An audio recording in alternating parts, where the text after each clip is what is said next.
Good evening. You are welcome in the 111th episode English medium of SOAP Geology classes organized by Society of Career Technology and Jan Vikas Mahasabha. On the last time we were talking about some history about physiology of digestion, that how the concept of physiology developed. Now in digestion, food is broken down into such smaller pieces which can enter in the cells, because ultimate requirement of food is in the cell. And for understanding the process of breaking, first of all we will have to consider the components of food itself, what is their chemical composition and where the enzymes act. Mainly our food contains carbohydrates, fat, protein, mineral salts, vitamins and water, and some nucleic acids are also there. The carbohydrates.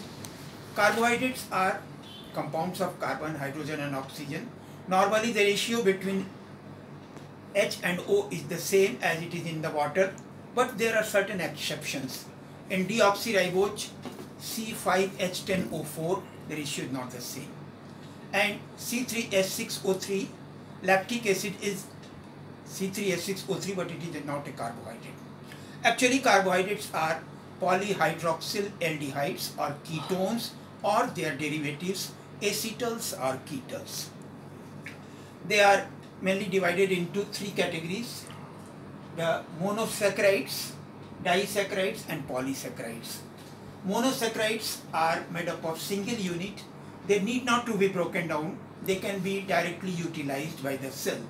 They are generally C6H12O6, but there may be some C5H10O5 or C5H10O4 also. Examples are glucose, fructose, galactose, deoxyribose and ribose. Then we have some disaccharides, which are made up of two monosaccharide units. For example, maltose, which is made up of two glucose molecules, sucrose, which is made up from one glucose and one fructose, milk sugar lactose, which is made up from a glucose and a galactose. Its structure itself indicates that during digestion the process should be in reverse order. The disaccharide has to be broken down up to the level of monosaccharides. So maltose will be broken into two molecules of glucose, sucrose will break into glucose and fructose, lactose will break into galactose and glucose. In chemistry practical, for a chemical reaction to complete, we can heat the reactants in a test tube. But in our body, all the reactions take place at body temperature, isothermal condition. So there are certain needs of biological catalysts which are called the enzymes. Enzymes are mostly made up of proteins, but there are exceptions. Sometimes RNA also acts as an enzyme, which are called ribozyme. Although enzymes are of 6 types, but in digestion we are concerned only about hydrolases, which cause hydrolysis of food into smaller pieces. Actually, the process of neutralization, acid and base combine to form salt and water. Just its reverse processes, where salt in the presence of a HOH molecule breaks into two component molecules. With one A, H goes, and with the other B, OH goes. And this way, by the participation of water molecule, the compound is broken into smaller components. All digestion is actually hydrolysis. Similarly, polysaccharides. Polysaccharides are made up of hundreds or more, many hundreds. First of all, there is cellulose in plant cell wall, where many glucose units are attached with each other by 1,4 beta glycosidic linkage. Then in animals, the storage form is glycogen, which contains branched chain having 1,4 alpha glycosidic linkage and 1,6 alpha glycosidic linkage. In plants, the storage form of polysaccharide is starch, which is made up of two types of molecules, amylose and amylopectin. Amylose is an elongated molecule of carbohydrate monosaccharides bind with each other by 1,4 alpha glycosidic linkage. And at many places there are, in amylopectin, there is branching by the 1,6 alpha glycosidic linkage. Actually, in animal food, all the enzymes found in animals are alpha amylase. They break at the level of alpha linkage. That is why they cannot digest the cellulose, which is also made up of many glucose units, but they are bound with each other by 1,4 beta glycosidic linkage. Starting from the mouth, which leads into buccal cavity. In buccal cavity we get teeth, which are the masticatory structures.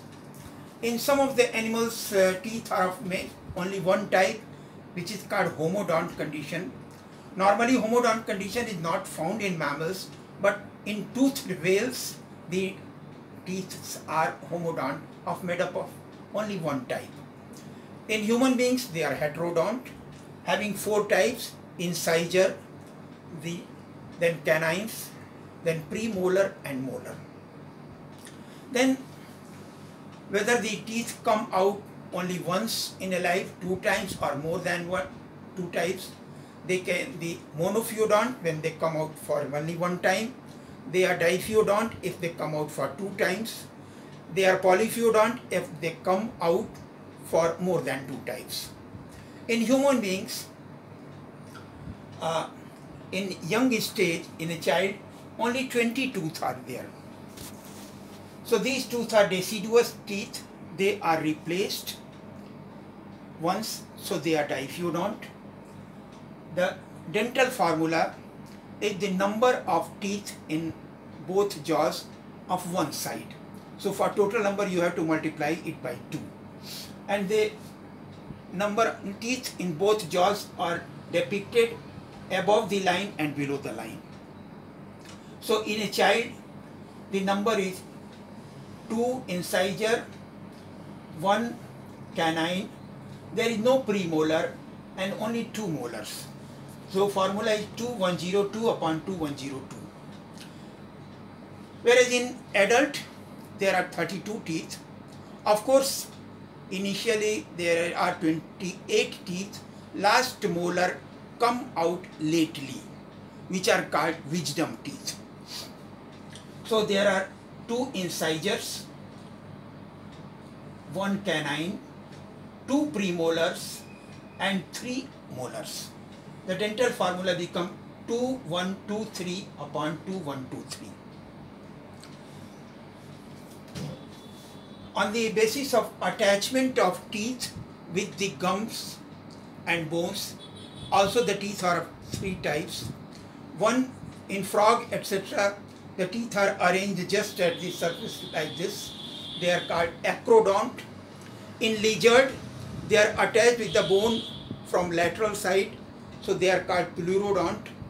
But in human being, you know that in the bone there is a socket cavity which is called theca, and teeth are inserted in that, so they are called thecodont teeth.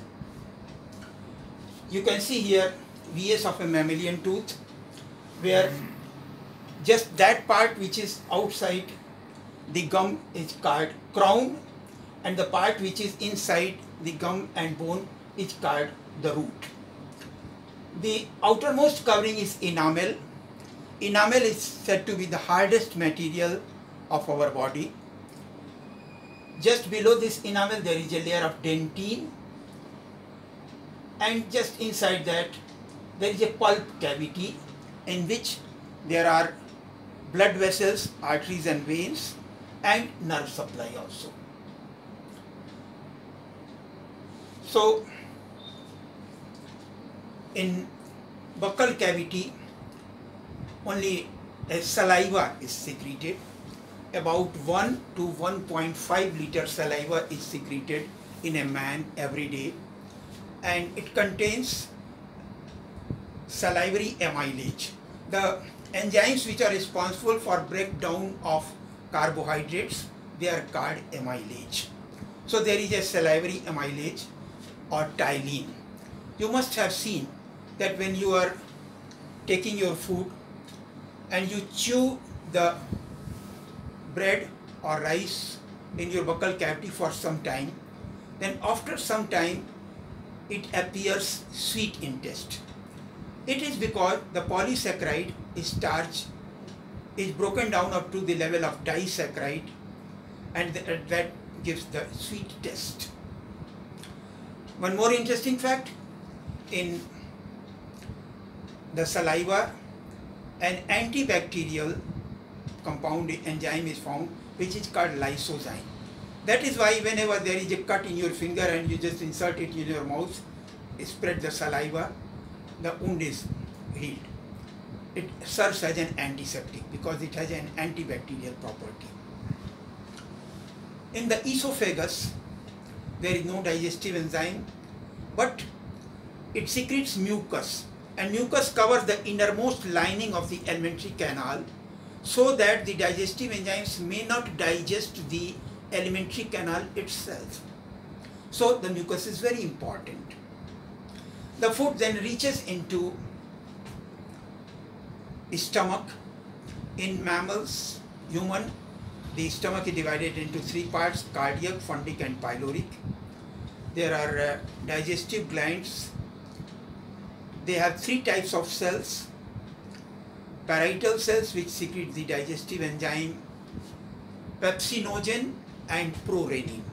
Actually the digestive enzymes are initially secreted in inactive form, which is called zymogen, and when there is a need, at that time only they are activated into active form for digesting the food. So initially the parietal cells secrete pepsinogen and prorenin. Pepsinogen is zymogen, inactive form, and HCl is also secreted. Of course, hydrogen ions are secreted from other cells and chloride ions are secreted from other cells. The cells are called oxyntic cells. So these HCl activates pepsinogen into pepsin, and it also activates prorenin into renin. Renin is more active in childhood. It is for digestion of milk. It converts the casein, the soluble protein present in the milk, into insoluble paracasein, and then after further breakdown takes place.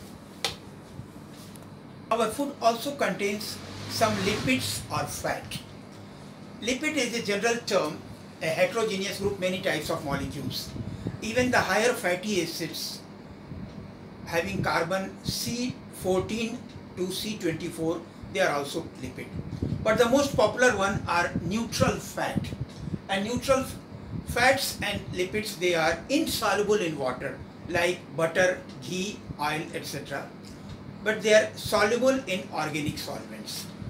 So the neutral fat, they are made up of two types of components: one, trihydric alcohol, glycerol, and three molecules of fatty acids, higher fatty acids, for example C17H35COOH. From all the three hydroxyl groups of glycerol, three molecules of same type may attach, or three different types of molecules may also attach. So when it combines, three molecules of water come out, and then here H ion is removed, either OH ion is removed. So this type of triglyceride is formed, and at the structure formation itself indicates during digestion it should be broken down into the fatty acids and glycerol. For fat digestion, there is one more thing. As the cell membrane itself is made up of lipids, phospholipids.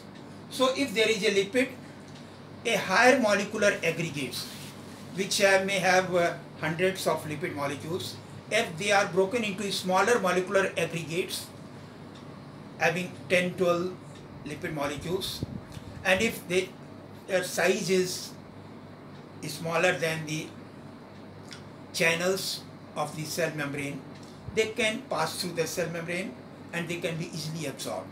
That type of breakdown is called emulsification, in which bigger molecular aggregates of lipids are broken down into smaller molecular aggregates surrounded by some bile salts, which are called chylomicrons. So lipids are digested in two ways. Similarly, in our digestive system, we have the food contains some proteins also. The term protein was coined by Berzelius in 1837 and Mulder in 1838. Fischer and Hofmeister in 1902 discovered that on hydrolysis, protein molecules break into amino acids. Amino acids are actually amino derivatives of carboxylic acids at alpha position. Carboxylic acids are which have a COOH, and the carbon just adjacent to this is called alpha carbon, the next beta carbon, then gamma carbon.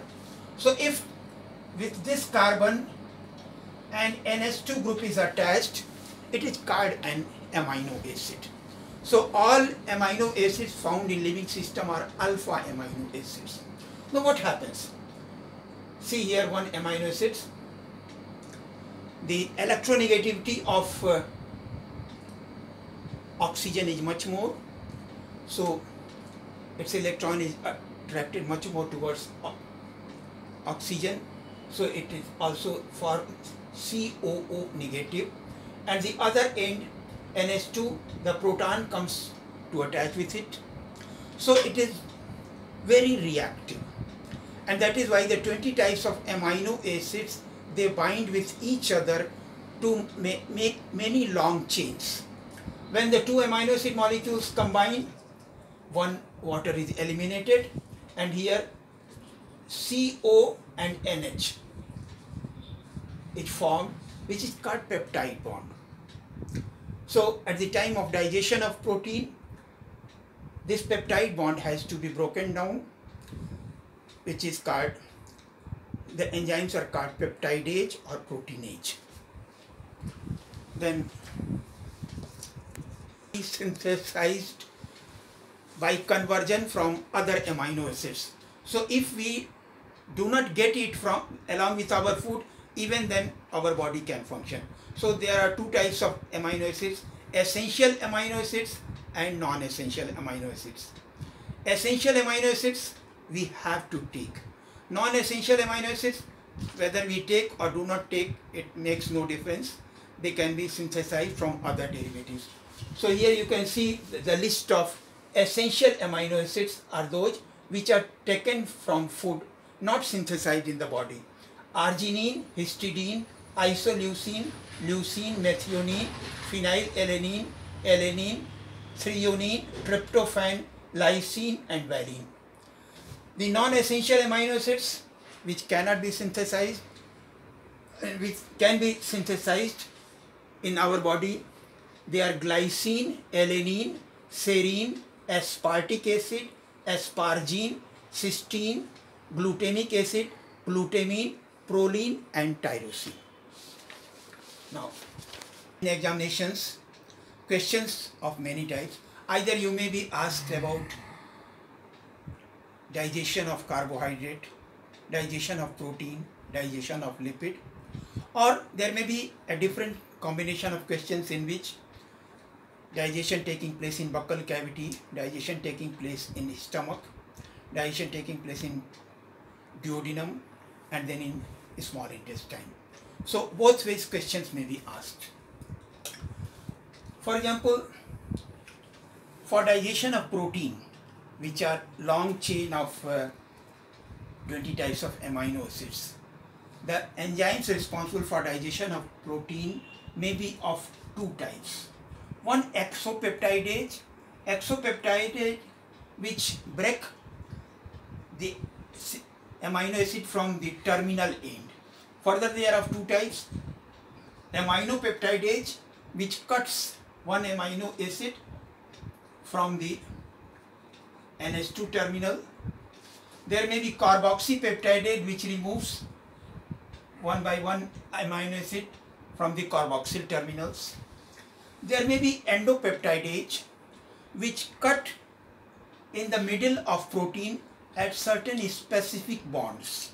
For example, there are three important endopeptidases: pepsin, trypsin and chymotrypsin. Pepsin acts as the NH2 terminal of tyrosine. Where there is a tyrosine amino acid at its NH2 terminal, the pepsin breaks it. There is chymotrypsin which breaks it at the COO terminal of the tyrosine. There is trypsin. Trypsin breaks it on CO terminal of arginine. Wherever there is arginine amino acid in the protein chain, on the CO terminal of arginine, the trypsin acts. The other way of questions: different digestive juices, saliva containing the salivary amylase and lysozyme, gastric juice containing three types of cells: oxyntic cells, chief cells. Oxyntic or parietal cells secrete hydrogen ion and chloride ion.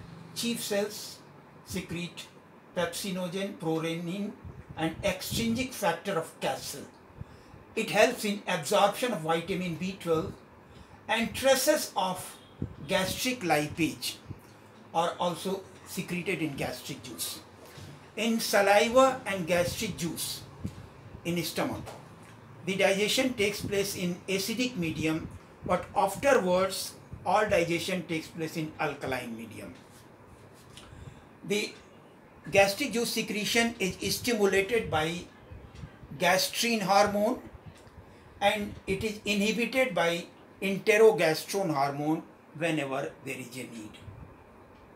After that, when food reaches into duodenum, bile and pancreatic juices are secreted. Bile does not contain any digestive enzyme, but it contains some bile salts and bile pigments which help in emulsification of fat for breaking bigger molecular aggregate into smaller molecular aggregate, the chylomicrons. For this, bile contains bile salts, three salts: sodium bicarbonate, sodium glycocholate and sodium taurocolate. After 120 days, as the RBCs are broken down and hemoglobin are broken down, the heme portion is retained. The globin portion cannot be utilized further. It is broken down into bile pigments, bilirubin and biliverdin. So and secretion of bile is stimulated by cholecystokinin hormone. After that, when food reaches into duodenum, pancreatic juice is secreted. Pancreatic juice is a complete digestive juice because it contains enzymes for both carbohydrate, fat, protein. So it contains trypsinogen, the zymogen, chymotrypsinogen, both are endopeptidase. Then amylase for carbohydrate digestion, stiepsin or lipase for lipid digestion. The secretion of pancreatic juice is secreted by two hormones. Both increase. Secretin hormone increases the water content of pancreatic juice. Pancreogymin increases the enzyme contents.